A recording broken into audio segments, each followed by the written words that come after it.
Bonjour madame, bonjour monsieur et bienvenue sur le plateau de l'émission Dialogue. Chaque semaine, nous sélectionnons un enjeu de société.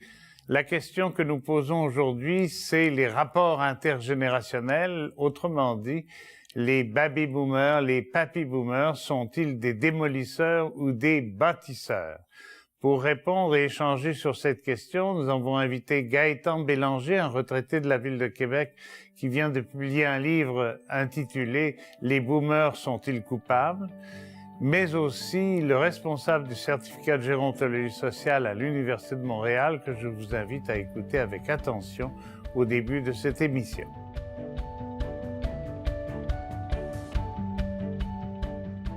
Au Québec, la gérontologie sociale a vu naître son premier programme de certificat à l'Université de Montréal en 1977. Plus de 40 ans plus tard, le relais passe toujours grâce à Ignace Olazabal, responsable de ce certificat et professeur associé au département d'anthropologie. Voici un vrai chercheur, c'est-à-dire quelqu'un qui réfléchit et cherche à comprendre, au-delà des perceptions et des préjugés, les aspects sociaux du vieillissement.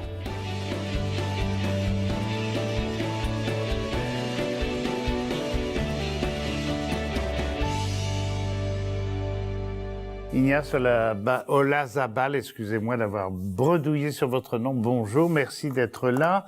Bonjour, M. D'abord, parce que peu de gens connaissent ce genre d'animal, qu'est-ce que c'est un anthropologue? Alors, un anthropologue, c'est quelqu'un qui s'intéresse à la diversité culturelle. OK. Qui s'intéresse, dans le passé, aux sociétés exotiques. Et ce qu'on appelait un ethnologue. Un ethnologue, voilà, c'est un synonyme. En France, on ne fait pas de distinction entre sociologue puis anthropologue non plus, donc c'est la même famille.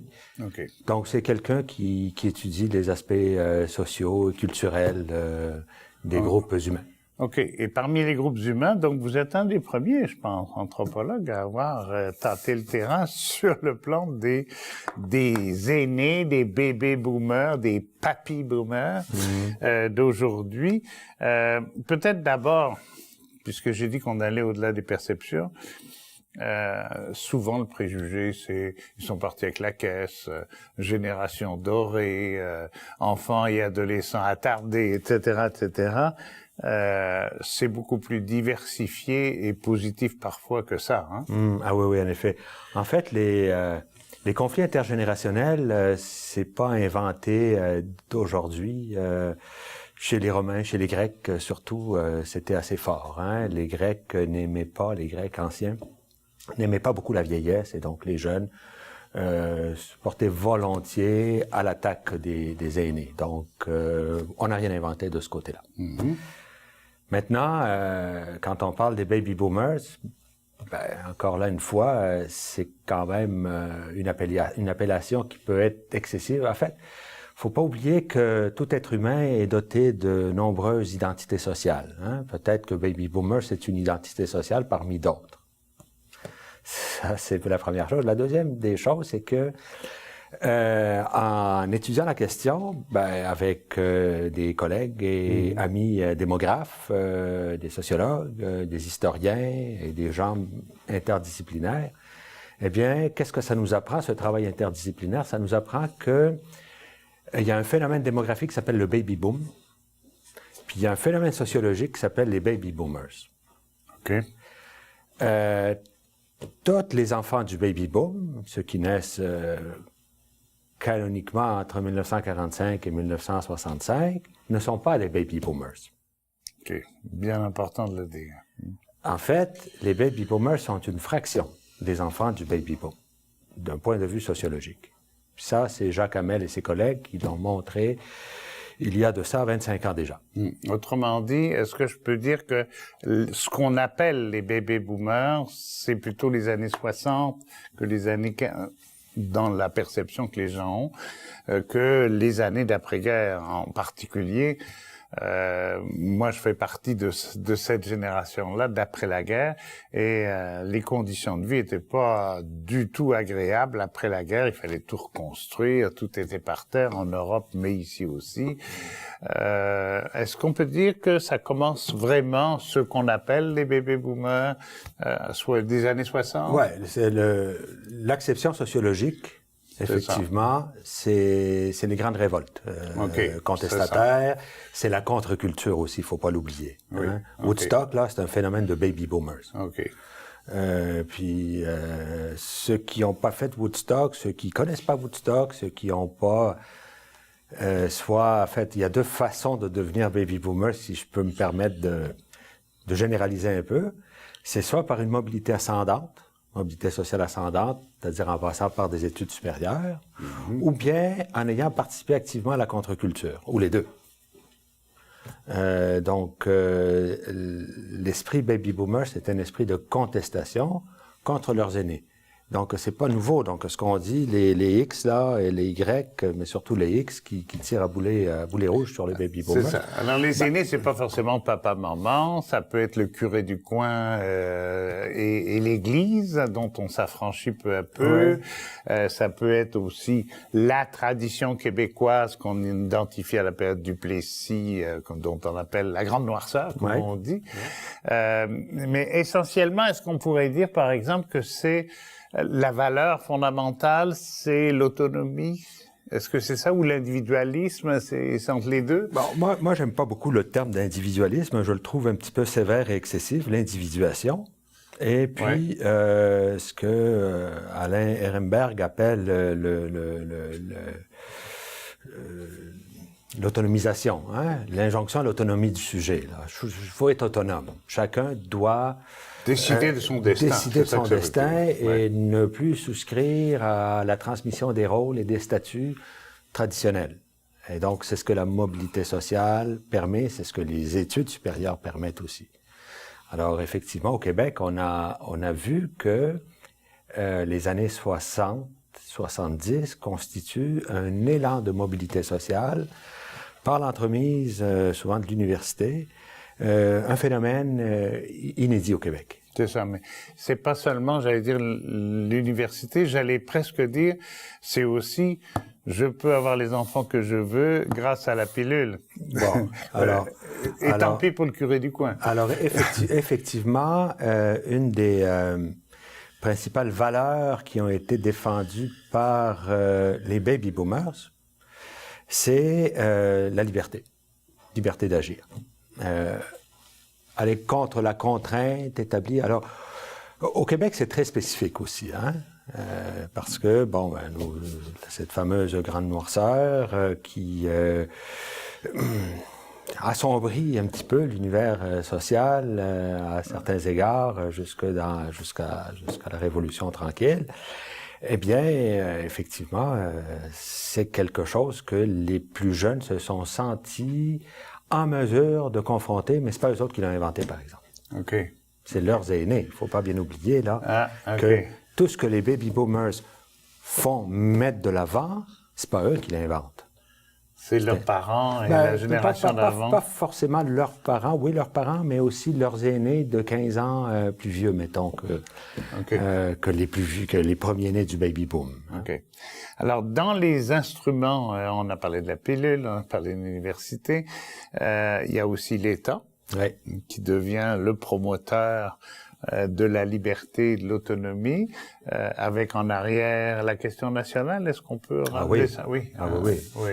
Écoutez, effectivement, l'intervention de l'État par l'entremise de l'État-providence, invention européenne du Nord qui a été transposée avec beau succès au Canada et au Québec pendant quelques années. Effectivement, ça fait en sorte que l'on a pu effectivement profiter d'un élan de prospérité. C'est une circonstance qui s'est donnée par le hasard de l'histoire. Ça n'a pas été potentialisé par une volonté. Les 30 Glorieuses fameuses, suivent une très grande dépression, puis une deuxième guerre mondiale, seconde guerre mondiale. Et puis, voilà, ben, c'est évident que si tu nais à cette époque-là, ben, t'en profites. Mais il faudrait quand même spécifier une chose. Hein. Quand on parle des baby boomers aussi, là, j'ai fait une première distinction entre enfants du baby boom et baby boomers. Aussi bien chez les uns que chez les autres, il faut quand même distinguer 3 sous-générations parce qu'on ne peut pas parler d'une génération qui a 20 ans. Une génération de 20 ans, ça se peut pas parce que le plus vieux puis le plus jeune, ça peut être un père puis un fils, une mère, une fille. Donc, faut parler des premiers-nés du baby boom, de la deuxième génération, puis de la génération X, parce que la génération X, une partie de la génération X font partie du mouvement démographique du baby boom. Hein? Alors, au Québec, et ça, ben, je me réfère à des penseurs qui ont réfléchi la chose avant moi, Fernand Dumont et autres. En fait, François Ricard, qui n'aime pas beaucoup les baby boomers tout en étant un vrai lui-même. Oui, la génération lyrique. La génération lyrique. Alors, la génération lyrique, comme il l'appelle, c'est les premiers-nés du baby boom. On va dire ceux qui naissent entre 1943 et 1951. Parce que le baby boomer au Québec, ça commence avant les États-Unis, ça commence avant l'Europe, à cause des caractéristiques intrinsèques de la sociodémographie québécoise. Okay. Et donc, ça, c'est la première génération. Après ça, il y a la génération 1952-1958. Est-ce qu'un historien américain appelait les shadow boomers?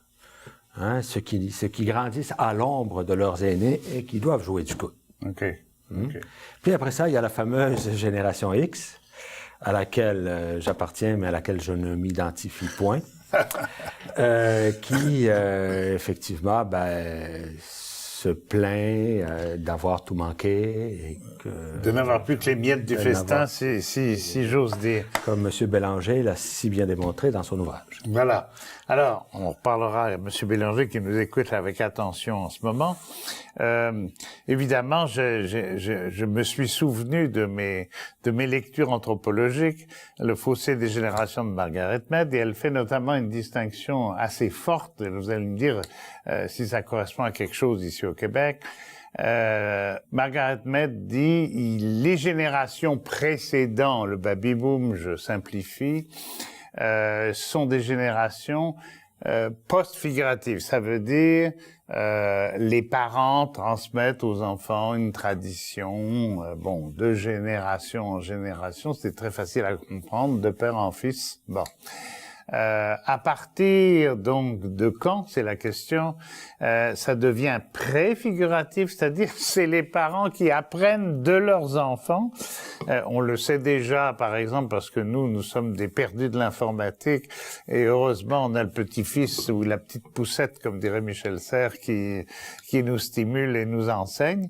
Donc le monde, les rapports se seraient renversés. Est-ce que c'est si vrai que ça?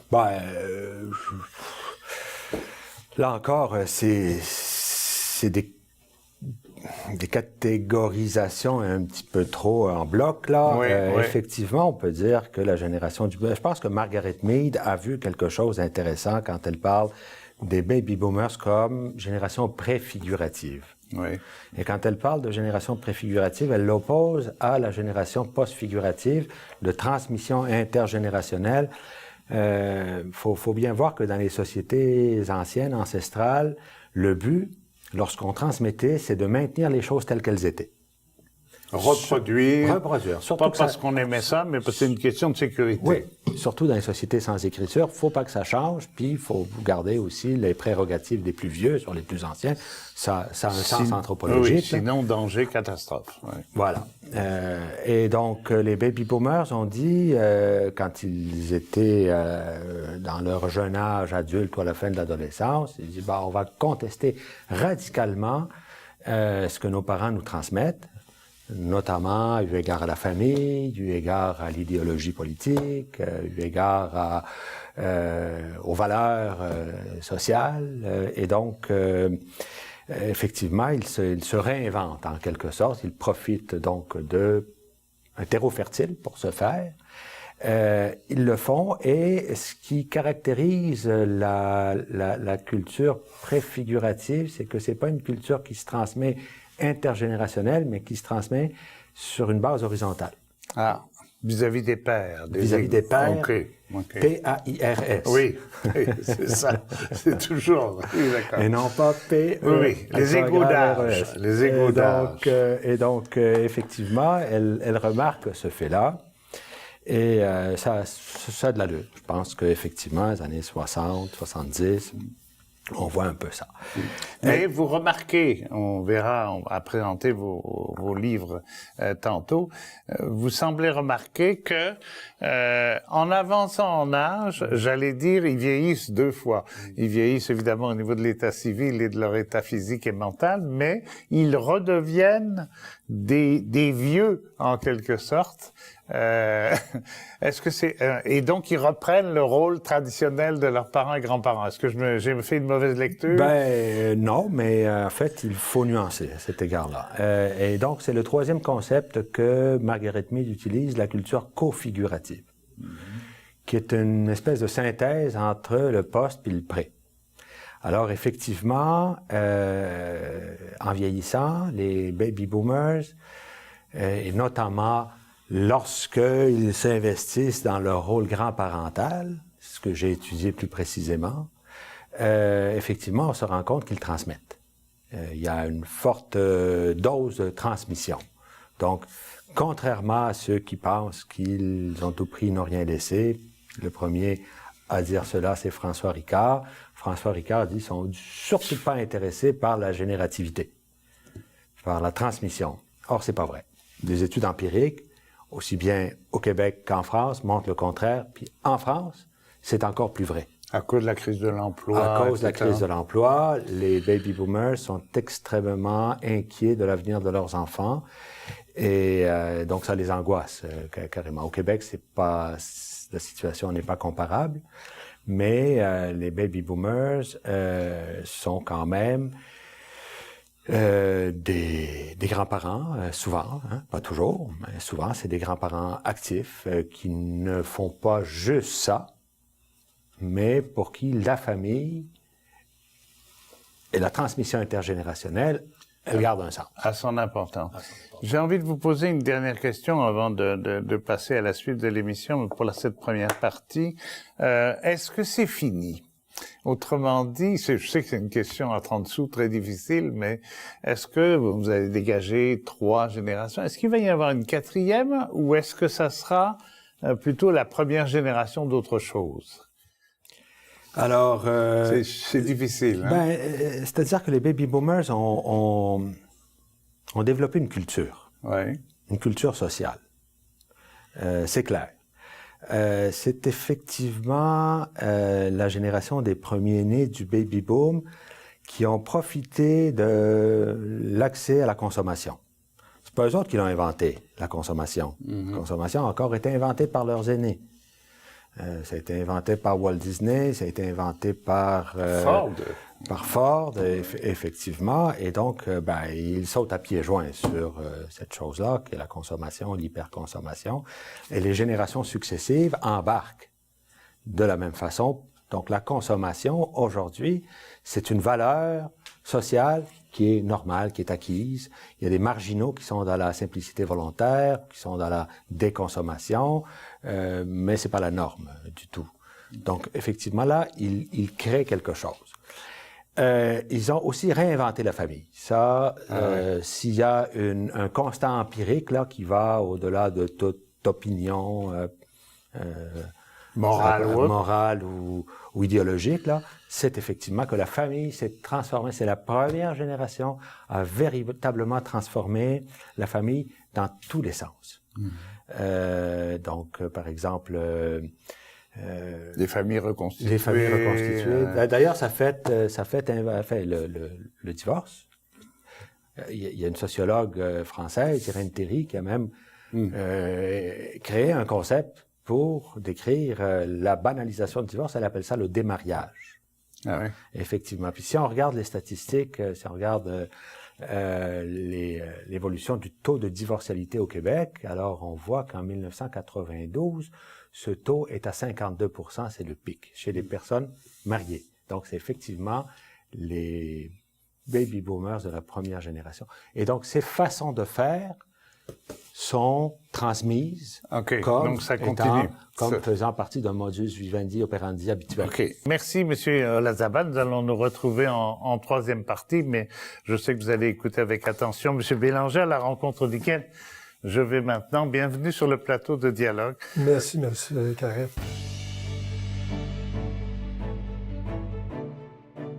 Apparemment, rien ne destinait Gaëtan Bélanger à écrire un essai sur l'agisme qui frappe les bébés boomers. À part son âge, peut-être. Gaëtan Bélanger a été postier, puis développeur à Statistique Canada. Aujourd'hui à la retraite, il s'est résolu à travailler notre sujet du jour jusqu'à en faire un livre utile, d'où notre invitation.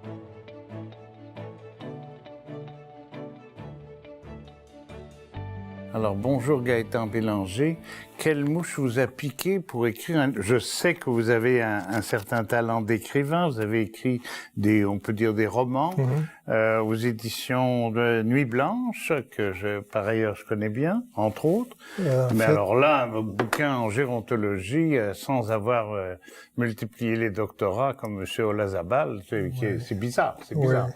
Disons que c'était pas une... J'avais sans doute pas je n'étais pas préparé à ça. Sauf que ce qui se disait dans les médias, un peu partout, m'a piqué au vif à un moment donné et m'a incité à avez-vous écrit ça à la retraite? Oui. Ah, OK. Oui. Donc, ça a été un de vos premiers projets de retraite, à force d'entendre dans les médias. Je vous cite, les bébés boomers ont tout accaparé. Les emplois, les bons salaires, les meilleures conditions de travail, les somptueuses pensions payées par les plus jeunes. On voit votre ironie, là, bien sûr. Ils se sont offerts de généreux programmes sociaux et n'ont laissé que des miettes et des dettes aux générations suivantes. Maintenant qu'ils sont vieux, ils coûtent une fortune au système de santé et cela ne va qu'empirer. Quelle charge! Ben, c'est ce qu'on entend très régulièrement, à longueur de journée. Un peu partout, en général. Maintenant, on dirait que le discours commence à changer un peu, mais ça a été... mais on attend encore beaucoup. Et ça a été longtemps le discours quasiment unique. Oui, c'est ça. Hein? À l'endroit des baby boomers. C'est bizarre. D'habitude, on dit ah bah oui, la mafia a tout mangé. On dit ah bah oui, les politiciens sont des incompétents. On met ça ou bien on dit ah bah oui, l'étranger qui est venu nous envahir, c'est lui qui a tous les défauts. Mais dire ça de ses propres parents ou de ses propres grands-parents, il y a quand même qu'est-ce qui s'est passé? Oui, je me suis interrogé là-dessus. Il y a quelque chose d'assez étrange qui s'est produit. Pas qu'on charge comme ça toute une génération. Mais en fait, comme M. Olazabal l'a démontré, c'est peut-être une couple de générations. Oui, ça chevauche même, un peu. Oui, ça chevauche moins, aussi les X un peu. Et même à l'intérieur des enfants du baby boom, il y a des... Est-ce que c'est pas une espèce de préjugé comme conservateur, vous savez, comme on dit, il fume, hein, il change de partenaire sexuel, n'importe comment, n'importe qui, n'importe comment. Est-ce que c'est pas ces espèces de petits préjugés qui tous entassés ont fini par faire cette espèce de préjugé? Ah, ils sont partis avec la caisse. Oui. Oui, sauf que le message est véhiculé de façon constante, de façon assez marquée dans les médias. Oui, mais je veux dire, est-ce qu'ils sont pas devenus un peu, nous ne sommes pas devenus aussi les boucs émissaires finalement, c'est-à-dire on détourne le problème du vrai. Oui, c'est ça. C'est ce que je pense. Moi, j'ai l'impression que les tenants du néolibéralisme et du libertarianisme se servent un peu de cette génération-là afin de promouvoir leur philosophie, de vendre leur salade et afin de vouloir, sinon démanteler ou du moins, à tout le moins réduire beaucoup l'État-providence et le filet social. C'est ça, mais quand on pense, par exemple, je vais prendre un exemple banal, mais que je connais bien, la retraite moyenne d'un fonctionnaire de la ville de Montréal. Donc c'est un gradure, il est syndiqué, il fout rien bien entendu, il dort dans son camion ou derrière son ordinateur, enfin tout y passe. Et c'est 24 000 $ par année. Alors, il y a quelque chose là qui est un peu bizarre. Hein? Oui. C'est du vernis sur un mauvais bois. Hein? Effectivement, oui. Oui. C'est ça. Hein? Bon. C'est ça. Il y a beaucoup d'exagération qui est véhiculée. Est-ce que ça avantage les politiciens de faire ça? C'est de la faute à vos parents? C'est de la faute à... Parce que les politiciens sont aussi des bébés boomers. Oui. Hein? Oui, je sais pas vraiment si ça vient de... Si les politiciens sont avantagés par ce discours-là. Oui, peut-être. On dit souvent à qui profite le crime, hein? Oui. Bon, parce qu'il y a eu comme une espèce de grande vague historique où l'État était le moteur premier du développement, alors qu'avant c'était plutôt l'héritage, la tradition, la transmission, etc. La reproduction, comme disait M. Olazaval tout à l'heure. Donc l'État est arrivé là puis a insufflé une nouveauté, la révolution tranquille. Sauf que on n'a pas fait le bilan, on n'a pas fait la comptabilité de ça. Puis est arrivée la crise 74, la crise du pétrole, et puis bon, les débuts de nos problèmes. Donc tous nos acquis sociaux se sont retrouvés ébranlés. En fait, il y a comme la règle du jeu qui était, qu'on appelle un contrat social, était remis en question, c'est ça? Oui. Est-ce que c'est l'autorité des parents qui est mise en question aussi? Est-ce que les jeunes seraient écoutez, je vais prendre, vous citez des générations, et je disais tout à l'heure en préparant l'émission que ça flirte avec la démagogie.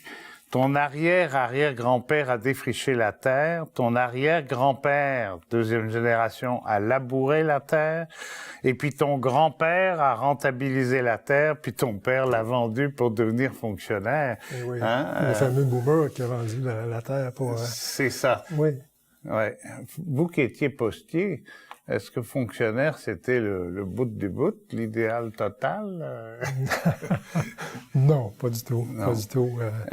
Mais est-ce que vous avez senti ça, qu'on vous a dit, que cette génération-là a dilapidé l'héritage, que la terre n'appartient plus aux Québécois? Est-ce que c'est ça, qu'on a vendu notre trésor finalement pour pas cher? Là? Moi, ce que je perçois, c'est surtout qu'on reproche d'avoir rien laissé. C'est ça. En fait, c'est ça la terre qui est plus disponible pour les jeunes générations. Ce qui est faux. Qui est faux, là, parce qu'il y a beaucoup d'actifs en ce moment au Québec qui sont disponibles pour les jeunes. Toutes les infrastructures, les même si elles sont en mauvais état. Oui, mais quand même, dire qu'il y a besoin d'entretien, mais il y a beaucoup de routes qui ont été construites, il y a des ponts, il y a toutes les infrastructures d'enseignement, de santé, même les institutions comme la Caisse de dépôt et placement, le Fonds de solidarité FTQ, qui sont quand même on peut considérer comme un peu comme semi-public, puisque il y a des fonds publics qui via les exemptions d'impôts qui contribuent à ça. Autrement dit, au niveau concret et matériel, il s'est passé des transmissions, des transferts d'avoirs et non pas des dilapidations. Mais c'est peut-être plutôt à ce moment-là, j'essaie de comprendre, c'est peut-être plutôt au niveau culturel, non? La famille traditionnelle, c'est foutu, la durée des mariages, ce qui devrait durer dans une fidélité exemplaire de 30, 45 ans, voilà qu'elle est réduite à 12 ans en moyenne. La religion et tout ça. Oui, c'est sûrement, oui, que ça a beaucoup influencé les changements, mais quoique je doute que les jeunes d'aujourd'hui, même les gens de la génération X, voudraient retourner en arrière. Oui, vous sentez ça? Non, je doute que j'en doute. Oui, c'est ça. Donc mais en même temps... Je pense que cet héritage-là, il l'apprécie. Oui, OK. Pourquoi? Ça donne... les contraintes se sont beaucoup évaporées au fil du temps au Québec et partout d'ailleurs, ou à peu près. J'ai envie de vous poser la question vous êtes grand-père, je suppose? Non, vous n'êtes pas grand-père. Mais je suppose que vous vous posez la question, est-ce que c'est la libération des contraintes ou est-ce que c'est le changement de contraintes? Et c'est peut-être ça, là, tu sais. Ouais, peut-être, oui. Peut-être, vive la liberté, mais finalement, finalement, c'est pas si simple que ça. Hein? Donc, il y a... oui, mais quand même, les nouvelles contraintes sont moins rigides, je pense. Oui, c'est ça. Alors, tout à l'heure, on parlait avec Ignace Olazabal de préfiguratif et post-figuratif, autrement dit, la distinction de Margaret Mead qui dit les vieux transmettaient aux jeunes et apprenaient aux jeunes. Maintenant, les vieux apprennent des jeunes. Est-ce que vous sentez ça? Oui. Oui? Oui. Donnez-moi un exemple. L'ordinateur, par exemple. Oui, l'ordinateur, oui. Oui. Oui, j'ai déjà eu à faire appel à mon neveu à quelques reprises, là, avant de suivre mon cours en informatique. Oui, oui, d'accord. Pour me dépanner. OK, oui. OK, bon. Et qu'est-ce que ça fait? Parce que c'est la première fois dans l'histoire que ça arrive, ça. Hein? À part peut-être les jeunes qu'on envoyait à la guerre parce qu'ils étaient plus forts et quand ils revenaient vainqueurs, ça nous servait bien. On apprenait beaucoup de ça. Mais est-ce que les nouvelles technologies, est-ce que ça va trop vite? J'ose pas me prononcer là-dessus. C'est peut-être plus aux jeunes de nous le dire en ce moment-là. Mais je voulais dire, par exemple, tout à l'heure, en terminant notre entretien, Ignace Olazabal parlait de société de consommation. Oui. On a tellement développé ça qu'il faut consommer. Ce n'est plus c'est une injonction et on nous crée. Il faut qu'on ait surtout le dernier modèle, alors qu'un ordinateur pourrait traîner facilement 25 ou 30 ans, pour l'usage qu'on en fait en tout cas. Mais c'est pas ça qui se passe. Hein. Est-ce que c'est cette instabilité-là qui fait qu'on dit la bonne sécurité a été perdue dans ce changement tourbillonnant, non? Oui, ça peut-être, oui, mais c'est sûr que on n'a plus le choix aujourd'hui de suivre ce rythme. Quand vous dites on n'a plus le choix, vous voulez dire quoi? Ben, vous parliez des ordinateurs, par exemple. Si on conserve notre ordinateur, disons, plus que... Moi, absolument, j'y vais jusqu'à 6-7 ans. Après ça... on est perdu. Mais c'est ça, c'est qu'on doit répondre aussi. Les réseaux qui alimentent notre ordinateur sont plus rapides et puis on est plus capable de suivre. OK. Donc, on est soi-même brûlé par notre activité de consommateur. Bon. Les sont de plus en plus... La question de fond, peut-être, on va la reposer tout à l'heure à Monsieur Olazabal, mais vous faites allusion là à Monsieur Piketty, là, le fameux. Finalement, derrière l'inéquité entre les générations, l'espèce de frustration qui est exprimée et résumée dans votre livre et condamnée dans votre livre aussi, il y aurait surtout une inégalité devant la redistribution de la richesse. Hein. Il signale les très fortes inégalités aux États-Unis, mais c'est vrai aussi chez nous. Hein. Oui, c'est ça. Hein. Et donc, il y a un problème de redistribution. Est-ce que c'est ce qui est particulièrement intéressant dans son livre. Là. Il soulève le problème qu'il y a un problème les distributions de revenus et de patrimoine sont de plus en plus inéquitables. Et ça va, ça s'accentuant. Ça avait déjà été le cas dans les années au début du 20e siècle. Et il y a eu une certaine période, particulièrement après la Seconde Guerre mondiale, où la redistribution des richesses a été plus équitable.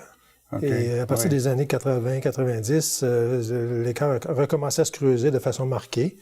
Et il va s'accentuer continuellement encore, et c'est ce qu'il soulève là, dans son livre. Par ailleurs, quand on reproche aux boomers de ne rien laisser après eux, il soulève aussi le point que les richesses qui sont de plus en plus grandes aujourd'hui ne disparaîtront pas avec les boomers. Peut-être qu'il y a moins de richesses au niveau public, mais il y en a beaucoup au niveau privé qui vont passer à la génération suivante. Le problème, c'est que ces richesses-là sont très mal réparties. C'est ça. Alors, quand vous regardez l'avenir proche, là, je vous demande pas de regarder dans le bar de café, mais vous regardez l'actualité comme moi. Est-ce que Qu'est-ce que vous pensez de, non pas du personnage lui-même, de Donald Trump, mais cette espèce de populisme qui envahit et le succès qu'il peut avoir? Est-ce que ça serait pas dû, justement, est-ce que c'est pas l'expression d'une frustration de la génération d'aujourd'hui qui sent que l'avenir est pas très équitable pour eux, et pas très ouvert? Oui. Oui, c'est ce dont j'ai l'impression. Devant toute cette inégalité croissante-là, je pense qu'il y a de plus en plus de frustration qui apparaît dans le public. Et aux États-Unis, c'est justement à peu près le pays le plus disons peut-être pas le plus, mais en tout cas, c'est un des pays les plus inégalitaires au monde. Et c'est pas étonnant que les gens manifestent leur frustration à l'égard de Wall Street et de Washington. C'est ça. Mais quand vous aviez 20 ans, vous pensiez qu'on allait, grâce au progrès, on allait redistribuer la richesse. Et puis, et puis que l'impérialisme allait disparaître, les colonies allaient disparaître et les colonisateurs. Êtes-vous déçu? Oui, c'est décevant. J'ai envie de voir ça, de voir que c'est ça qui est décevant de léguer aux jeunes. C'est cette inégalité croissante-là. OK. Pas le fait qu'il y ait qu'il y ait un État-providence qui a été construit puis qui a servi en effet aux boomers et qui continue à servir et même qui va croissant. Il y a de plus en plus de services qui sont offerts. Là. Par exemple, les garderies, les programmes pour de parentalité. Et, mais bravo, mais pourquoi reprocher aux boomers d'avoir créé tout ça? Puis, C'est ça. Ben, écoutez, merci beaucoup de ce témoignage. Monsieur Olazabal nous a sûrement bien écouté, de quoi nourrir les commentaires qu'on va partager maintenant ensemble en troisième partie de cette émission. Merci beaucoup, Monsieur Bélanger. Merci.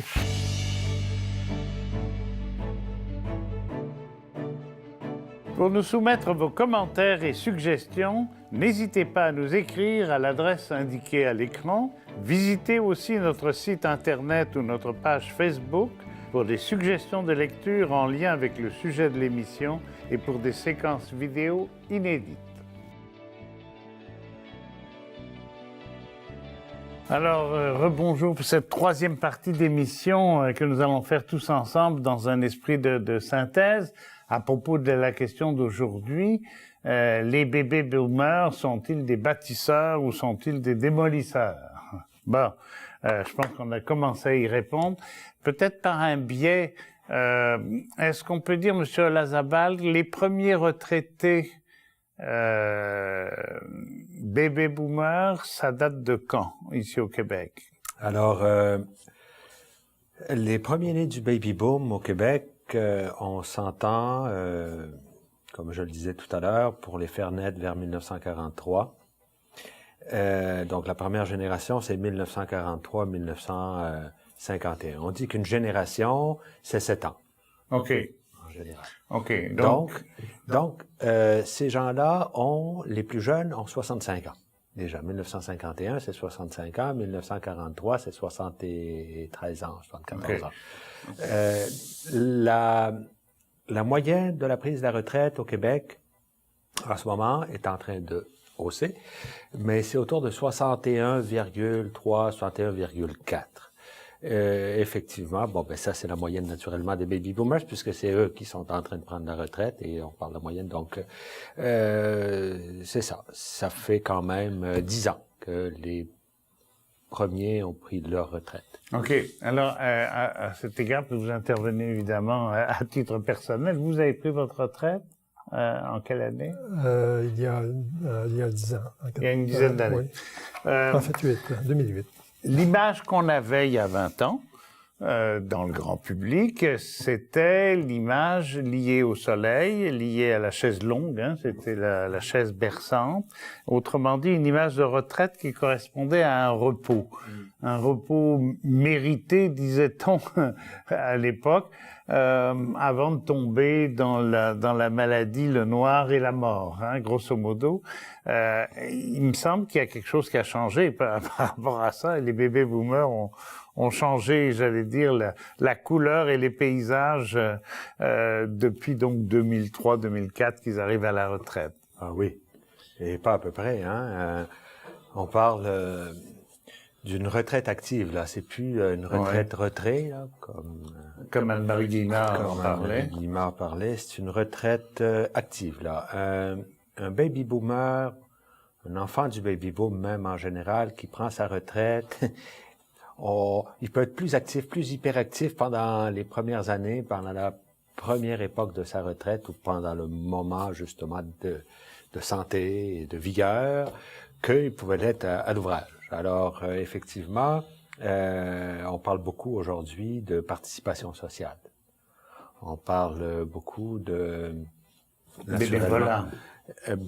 Oui, ça fait partie de la participation sociale, l'action bénévole, le militantisme. Hein. L'action bénévole, elle semble connaître certains problèmes de développement dans certains secteurs de la part des baby boomers. Par exemple, les baby boomers n'aiment pas la mort et la vieillesse. C'est un miroir qui est trop choquant, confrontant. Puis effectivement, une caractéristique des baby boomers, c'est l'amour d'être jeune. Hein? Ah, rester jeune. De rester jeune. Est-ce que vous aviez on va y revenir, est-ce que vous aviez ce sentiment-là, cette volonté-là, il y a 10 ans? Quand on vous a dit, vous étiez à Statistique Canada à ce moment-là, quand on vous a, disons, montré pas la porte, mais gentiment, là, on vous a dit, il faudrait peut-être vous préparer à la retraite, comme on disait à l'époque. C'était quoi la perspective devant vous? Vous rêviez de quoi? Vous imaginiez quoi? Bon, disons que j'avais des projets d'écriture. OK, vous n'aviez pas envie de vous reposer? Non. C'était fini, ça. Vos parents voyaient cette retraite comme ça, comme un repos, OK, comme des années gagnées sur la mort, mais juste pour se reposer. On a dit pourtant que les retraités étaient se précipitaient tout en se reposant sur leur chaise longue dans les centres d'achat. On a quand même fait un marché du troisième âge. Est-ce que c'est lié au baby-boom, ça? Non. Oui, mais l'intention première, c'était les parents des baby boomers. Oui, OK. Hein, c'est les premiers vieux à être sujets à un spotage comme client potentiel. Faut dire quand on parle de transmission aussi des mœurs sur une base horizontale, comme je l'ai dit tout à l'heure, mais les baby boomers ont quand même insufflé quelques habitudes auprès de leurs parents. Les parents, ils sont nés quand même, les parents des baby boomers, ils l'ont eu relativement dur par moment, mais ils ont eu quand même la possibilité de consommer, et puis effectivement, ils ne seront pas gênés. Mais c'est pas les baby boomers, c'est pas la première génération de consommateurs. OK. Vous pensiez pas au loisir? Oui, oui. Genre quelques voyages. Oui, les fameux voyages. Oui. Mais la partie de quilles ou la partie de cartes, non. Non, Okay. pas vraiment. OK. Quand vous parliez de projet, vous pouvez me donner un exemple? Un projet de livre, peut-être? Oui, oui. Oui, précisément, ça nous ramène à ce livre-là, entre autres, mais aussi un roman que j'avais en tête. J'ai rédigé aussi des comptes rendus de lecture pour le magazine Nuit Blanche. Alors, il y a des choses intéressantes là, qui Donc, la retraite, c'était un maintien dans la société active. Oui, ça change beaucoup. Vos parents étaient comme ça? Ben, mon père s'est pas rendu à la retraite. Il est décédé très jeune. Alors, et ma mère n'était pas sur le marché du travail. Alors. Pour prendre une question symbolique, il y a quelques semaines maintenant, l'ancien ministre de la Santé, Monsieur Hébert, Régent Hébert, un gériatre, très, très compétent par ailleurs, a sorti dans les journaux, dans plusieurs journaux, un article dans lequel il disait « Les vieux se cachent pour mourir ». On en fait un marché captif. Il y a beaucoup plus de vieux qui vont dans des condos avec des services, on va dire grosso modo ce qu'on appelait avant des résidences. J'ai, moi, l'impression qu'il s'est trompé parce que les bébés boomers, parce qu'il s'agit de ces gens-là, aisés, se retrouvent dans des endroits où ils cherchent de l'appui, de la sécurité, et ils en ont les moyens. Mais ils cherchent pas à s'isoler. Je pense pas que la société cherche à les ghettoiser non plus, comme on le disait avant, des centres d'accueil, dont je disais que c'était des centres d'écueil il y a 20 ans. J'ai pas l'impression que les navires en question échouent sur le bord du rivage et puis ne veulent pas entendre parler des plagistes qui sont là, qui les encombrent. J'ai pas du tout cette impression-là. En fait, M. Hébert, à mon avis, parle moins des baby boomers que des vieux. Les baby boomers, c'est pas des vieux. Oui. Ah, OK.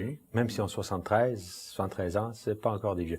Par contre, faut pas oublier que la moyenne, l'espérance de vie au Québec, c'est 84 ans et 2 mois à peu près pour les femmes, puis 81 ans et quelques pour les hommes. Donc, à la naissance. Oui. C'est ça. Régent Hébert, il parle des personnes du grand âge, hein, qui sont quand même constituent environ 6% de la population québécoise. Et c'est ces personnes-là qui ne sont pas du tout de la culture des baby boomers, qui effectivement sont un petit peu sujets à davantage d'exclusion sociale, et notamment l'exclusion sociale territoriale, qui fait en sorte qu'on va essayer de les éloigner du centre de la vie, là, pour les mettre dans les marges. Bon, il y a plusieurs chercheurs qui ont travaillé sur ce sujet-là. Si on met des personnes du grand âge dans une résidence sur la rivière, sur le bord de la rivière des Prairies, vous avez une belle vue, hein. C'est le paradis. C'est le paradis. Mais on est loin du monde. Donc, je pense que c'est ça. Quand tu habites dans cette résidence-là, t'es pas vraiment dans ton chez-soi, parce que ton chez-soi, c'était à Rosemont, hein, c'était à Villeray, c'était dans le centre-ville de Québec. Donc, je pense que, M. Hébert, son souci, c'est justement le soutien à domicile. C'est garder les gens dans leur environnement initial. OK. Mais alors, ça, c'est les parents des baby boomers. Les aînés, on va dire. Les parents des... Oui, il y a les parents des baby boomers. Mais c'est pas les baby boomers. Non, j'ai pas l'impression. Autrement dit, est-ce que leurs enfants vont suivre? Je serais investisseur, je serais inquiet de vous entendre. Il y en a qui vont suivre. Oui. Il y en a qui suivront pas. OK. Ouais, c'est une... OK. Avez-vous l'intention d'aller dans ces ghettos dorés, vous? Pas Ghettos, vraiment. Pas vraiment, non. J'espère que Dieu m'en garde. Oui. Vous voulez rester chez vous, vous voulez rester intégré Oui. dans la société. Pourquoi? Parce que la société vous renvoie que vous avez tout pris, vous êtes parti avec la caisse. Finalement, faudrait vous protéger de ces préjugés-là, non? Oui, les préjugés sont tenaces. Hein? Oui. Alors, d'après tout ce qu'on entend, disons que j'ai déjà eu à témoigner, là, les gens ne sont pas toujours bien traités à ces endroits-là. Oui, mais ça, c'est vrai aussi dans leur domicile, de la même façon que maintenant, vous avez aussi des résidences pour cette catégorie de gens qui sont en plein centre-ville, je peux vous le dire, et même au-dessus des métros, des fois. Donc, ils sont ghettoisés pareil. Oui, dans un certain sens. Une sorte de délocalisation, en dépit du fait qu'ils sont là, ils sortent pas, et s'ils sortent, ils vont pas loin. Est-ce que ça veut dire que la société est en train de créer des îlots pour les générations, comme elle l'a fait pour les enfants à l'école, les ouvriers à l'usine? Est-ce que faut bien comprendre la spécificité de la vieillesse par rapport à la jeunesse. Hein? C'est pas nouveau qu'on n'aime pas les vieux. Pas nouveau. Le fameux droit d'aînesse, d'ailleurs, Jean Carrette, vous avez écrit un ouvrage à ce sujet. Absolument, je l'ai lu et c'était vraiment un très bon livre. Effectivement. Et donc, ce droit d'aînesse n'existe que dans des sociétés traditionnelles ou dans des sociétés primitives, dans des sociétés sans écriture, où la place des personnes âgées est fondamentale pour transmettre. On a besoin de leur tête. On a besoin de leur savoir emmagasiner parce qu'il n'y a pas d'écriture. À partir du moment où l'écriture advient, les vieux ne servent plus. Puisque ce qu'ils ont à dire, On l'a déjà. C'est consigné quelque part. Puis de toute façon, c'est actualisé. Là, quand on consigne, c'est actualisé. Alors que les vieux, ça radote. C'est bien connu. Hein? Ou ça revient en arrière. Et donc, tous ces préjugés-là, ça fait depuis Aristote. Aristote était quelqu'un qui n'aimait pas beaucoup la vieillesse et les vieux, et donc il s'est chicané avec Platon à cet égard, qui lui avait une perspective tout à l'opposé. Donc on parle de quelque chose qui date de 2500 ans. Okay. Les vieux ont souvent été abandonnés dans le passé. Et donc, en fait, le problème chez nous, c'est l'invention, la construction sociale de la vieillesse. La vieillesse, au Moyen Âge, elle n'existait pas vraiment. Les gens, ils vivaient, puis ils mouraient. Puis ils se retiraient pour mourir. Puis pendant ce temps-là, c'était des adultes. Comme chez les Kuivas, étudiés par Bernard Arcan. Chez les Kuivas, il y avait des hommes et des femmes, puis des enfants et des adultes. Un vieux ne cessait jamais d'être un adulte et d'être considéré comme tel. C'est à partir du moment où on conçoit cette nouvelle catégorie que le troisième âge, qu'on construit socialement la vieillesse et que donc on maltraite cette vieillesse-là parce que bon, elle est dérangeante pour toutes sortes de raisons. Est-ce qu'une solution, je vais vous faire bondir, mais c'est pas grave, est-ce qu'une des solutions pour changer, on sent derrière les remarques, ce qu'on a échangé, qu'il y a un problème en arrière, évidemment, un peu fort au niveau de la cohésion sociale. Est-ce qu'une des solutions, ça serait pas, je sais que je veux vous faire bondir, la conciliation travail-retraite? Comprenez ce que je veux dire? Plutôt que penser la retraite comme le non-travail, l'accès aux loisirs, l'accès aussi à la maladie et à la mort. Est-ce que ça vous plairait de retourner au travail? Moi, je ne bondis pas. J'abonde dans votre sens. Oui. Ça peut être une avenue intéressante pour bien. C'est pas pour les raisons monétaires? Pour retourner pas nécessairement. Pas nécessairement. Pas nécessairement. OK. Vous retourneriez au travail aujourd'hui? Éventuellement. Si on vous le proposait. Oui, okay. Dépendamment du Autrement travail, dit, là, je m'adresse à l'anthropologue, là, mixer les affaires. Comme on a mixé, mal encore, mais la conciliation travail-famille, tout simplement. En fait, je pense qu'il faut pas être... faut pas être drastique à cet égard-là. Faut quand même laisser le choix aux gens. Puis, par exemple, faut pas oublier que il y a beaucoup de travailleurs qui sont usés par leur travail. Hein? Quelqu'un qui a travaillé dehors jusqu'à l'âge de 62 ans, oui. Qui est perclus d'arthrite, tu lui demandes pas de retourner sur le marché de l'emploi. Il va être très content d'être au chaud chez eux. Et puis, on le comprend. Par ailleurs, effectivement, ce retour au travail, de plus en plus, de toute façon, et puis ça, les recherches le montrent, les gens qui prennent leur retraite, souvent, ils se rendent compte qu'ils n'ont pas les moyens de leur retraite. M. Bélanger le montre statistiquement. Oui. Et donc, ils sont obligés d'aller retourner. Et donc, vous avez, par exemple, les grandes chaînes... comme Home Depot, par exemple. Et c'est très intéressant, le phénomène de Home Depot, parce qu'Home Depot, il va embaucher un baby boomer, donc un vieux au regard d'un plus jeune, et donc on revient à une perception de la société primitive, c'est-à-dire que ce vieux, il est très expérimenté. Quand on va chez Home Depot, parce qu'on a besoin de rafistoler quelque chose chez nous, on va chercher la tête blanche. Pour lui poser la question, là, c'est quoi là qu'il faut que je m'achète pour mon balcon ou pour ma cuisine? C'est lui qu'on cherche parce qu'il a le savoir. Donc, ça va le valoriser d'une part. D'autre part, vous avez quand même, quand je parlais tout à l'heure de la participation sociale. Participation sociale, ça peut être, tu as pris ta retraite et puis tu continues. Je pense par exemple à des professeurs émérites, des professeurs retraités à l'université qui continuent à faire leur ouvrage sans être payés, en étant payés par leur pension, mais continuent à faire leur ouvrage pendant 10, 15, 20 ans. J'en connais. Ah oui. Vous le faites d'une certaine façon aussi. Absolument. Et donc, voilà, ça c'est une façon de concilier retraite-travail. Il y a plusieurs... C'est une formule qui peut être souple. Autrement dit, c'est ça, il y a une porte ouverte vers quelque chose qui pourrait effectivement réformer cette coupure qu'il y avait entre trois âges, puis peut-être favoriser les rapports entre les générations également. Oui. Ben, écoutez, ce fut fort intéressant. Monsieur Bélanger, merci d'être venu du Québec profond pour nous rejoindre. Merci aussi à Ignacio Olazabal.